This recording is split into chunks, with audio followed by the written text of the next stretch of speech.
here and there. So let's go to the table of contents and see what we have done. We up till now, so we've deployed the Kube Control Manager, we've deployed the scheduler, and because of that, we have our Nginx deployment working. The pods, the 2 pods, and you know why they are 2 pods, because you said the replica set is 2, which is what it is showing over here. And here is your deployment. The name of the deployment, keep this in mind, is Nginx-deployment. Everything is fine, all nice and fine. All right, let's go back to our documentation. We'll come back to this point in a short while from now. So it says that you will now see that Nginx pods have also moved from pending to running state. You've seen that, yeah, these 2 pods. You'll also see that the deployment comes into the ready state with 2 by 2, both the pods, in the ready state. What we are going to do now is we are going to try to upscale or scale up our cluster. So it's a very simple command for it. It's called as kubectl scale, right?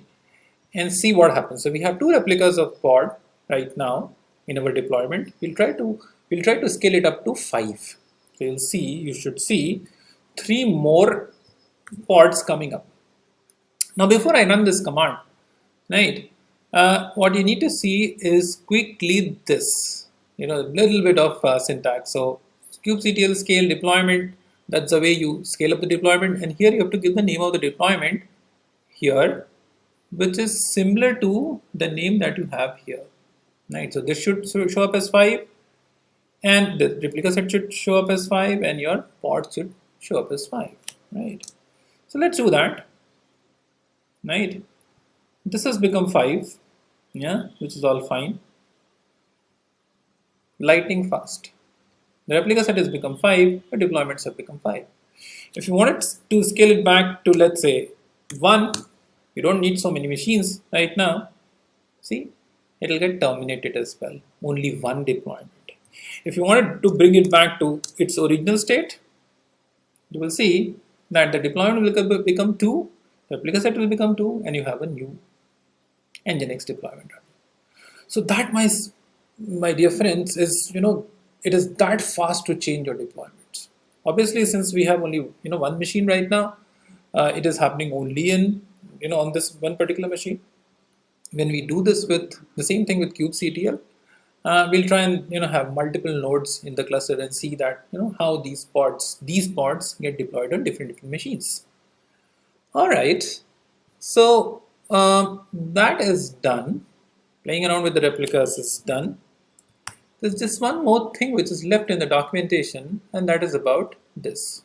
And when you deploy your Kube Control Manager, what all do you see? You've seen this. The replica set has become 2. You'll see that the deployment were in pending state. Now they are in ready state, right? The moment you put the scheduler over there, the pods have also become into the ready state. The only thing that you've not seen is this, the pause container, which I think should be pretty simple. Where would you see your pause container? Try and remember the command for it, right? For you to do that, what you need to do is something very, very simple. All right, let's come back here. I'll just pull it up a little bit above. Remember our first few initial videos, Docker PS. Yeah. So you'll see that there are pause containers for almost every component of the cluster. So here is a pod, for your Nginx deployment, pause container for it. Here is for Nginx deployment. Here's another one for Nginx deployment. This is for scheduler. This is for scheduler. This is for control. Control manager. There's a pause controller for control manager. There's a pause controller for etcd. This is the etcd, right? This is the API server. Here's the pause controller for API server.